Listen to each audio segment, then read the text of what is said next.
Hi everyone!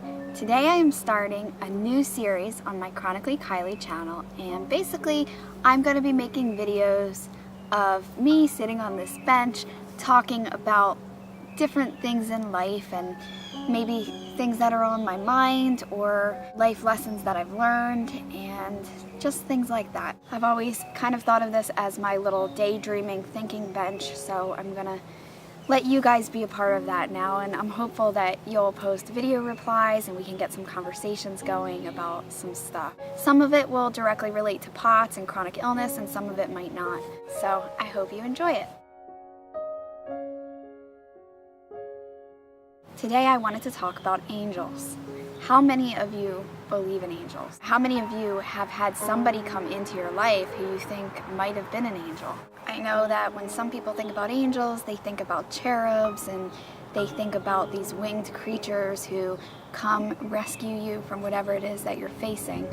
And I don't really think about angels like in that sense. I mean, I kind of do, but I also think that an angel is a human, a person who is put into your life for a specific reason and who shows angelic qualities of compassion and kindness. I have most definitely experienced at least one angel in my life. Life can be so difficult sometimes, and we face so many challenges, and we are constantly doubting the good in people. I think everybody has moments where they feel this way, but when you're chronically sick, unfortunately, you start to see life a little differently in some good ways and also maybe in some not so good ways. Because of the way we're treated by our doctors and by a lot of people, it can be very discouraging, and it can make you feel like there aren't any good people out there. You feel helpless, you feel like you keep trying to reach out to people for support and for health care, and you can't even get that, and it's a lonely, isolating feeling. So my angel story happened 6 years ago when I first got sick. I was bedridden in the hospital, and nobody had a clue what was wrong. I had these doctors standing over my bed just baffled, and with that came a lot of frustration, where they would kind of take that frustration out on me and say, you know, maybe you're looking into this too much, or you have anxiety, or you're depressed and you just need to go home and stop coming to the hospital, and just basically they were telling me in a professional way to get a life. And I was so hurt by this because I was an average 19-year-old who suddenly couldn't walk. I was stuck in my bed. I was too weak to even eat, and I would go to bed every night thinking they're never going to figure this out. I'm going to die of whatever this is, and it's just going to be too late. Those of you who don't have POTS may not understand how severe these symptoms can get. I mean, when you're having your heart pound constantly like that and your blood pressure is really low, I mean, that is basically what happens when a person dies. Their blood pressure drops. So the feeling is very similar. You do begin to get very nervous because you're slowly slipping away from yourself, and to constantly be in that situation, I mean, I was so scared. So anyway, I was laying in this bed and I was losing hope that the doctors were ever going to figure it out, and I knew they were going to send me home soon. Because we didn't know what was going on, there was the worry that at any time something could happen, whether it was in the middle of the night or even in the middle of the day, and what would we do? We'd have to call an ambulance again and be sent back to the hospital. So I'm laying in bed and I'm incredibly weak and sick, and my eyes are practically rolling in the back of my head, and I can't even think straight, except I'm thinking, what am I going to do? What's going to happen to me? How do I describe my symptoms any clearer? Am I crazy? I mean, what is going on here? It felt like a bad nightmare that I couldn't wake up from. And then in comes the cleaning lady. And she was this beautiful woman with long, curly black hair. And she looks at me and she says, "What's wrong?" And I'm like, wow, somebody actually asked me what's wrong. I said I'm sick and I can't walk and nobody knows why. And I was so weak I could barely get the words out to tell her that. And she did something that just blew me away. She came over, she put her hand on my back, and she sat with me real close as though she was a friend or my mother. And this feeling of warmth just came over me, and I started to cry. And she kept her hand on my back and she said, "You are going to be okay." She looked me in the eyes and she brushed my hair out of my face, and my hair hadn't been washed in a week because I couldn't get up to shower. And she said, "God is with you and you're going to be okay, and you are going to share your story when you're better." In that moment, I was filled with such hope and such peace. And as if that wasn't good enough, she started to braid my hair. And she said, "You're beautiful, you're going to be okay." And she just kept repeating that.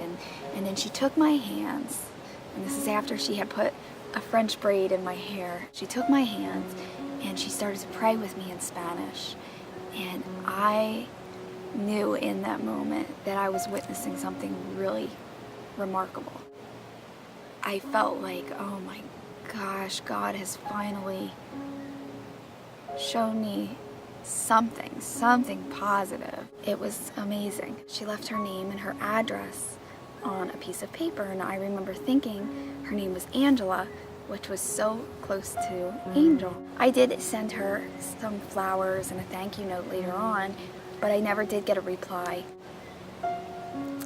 I would like to think that maybe that address doesn't even exist and she's purely an angel. But I think that people can be angels, and I think that she probably does exist at that address, and she probably has a family and a life of her own, but she's just this beautiful woman who is filled with love for other people and compassion. And that, to me, wings or no wings, is the definition of an angel. That year where I would go to bed every night wondering if I was going to wake up the next morning, I would be laying there terrified, feeling so weak, like my chest was empty and it was pounding, and I just felt like I could barely move. And I would think of Angela and just replay that moment in my mind and remind myself that everything was going to be okay. So that's all that it took, just a few words and some kindness to make a young girl find hope again. And I want everybody to not only be aware of the angels in your life and to remember the times that you were blessed with somebody like Angela, but also to be an angel for other people. I want us as chronically sick people to use our suffering and turn it into something beautiful. So the next time you're in a situation where you have the chance to be an angel, and just like Angela, she was a cleaning lady in a hospital, and most people would say, "Oh, that's not a job where you can really help people." But Angela helped me more than the doctors did or the nurses did. Angela is the person that I remember from 6 years ago. So whether you're a cleaning lady in a hospital, or you're a mailman, or you don't have a job at all like most of us who are sick, there are ways that you can be an angel in other people's lives. Maybe you're at the doctor's office and there's an old lady and she looks really down, and maybe you just say hello and give her a few words of encouragement. And these are things that I often don't do because I'm kind of shy. I can talk a lot to the video camera, but when it comes to public conversations, I'm not likely to approach strangers or to try to make an impact in a stranger's life. But I'm going to try this week and this month and this year, and I hope that you guys will join me. Let's make a difference in other people's lives. We know what it's like to suffer, so our hearts are bigger because of that, and I think that we are really qualified to be angels for people. So get out there and be kind and love one another, and I hope that more and more people do this. I think the world would be a much more amazing place. But I love you guys, and I would love to hear your stories of angel encounters or times that you feel like you've been an angel to somebody else, and definitely make some video replies. Talk to you guys soon.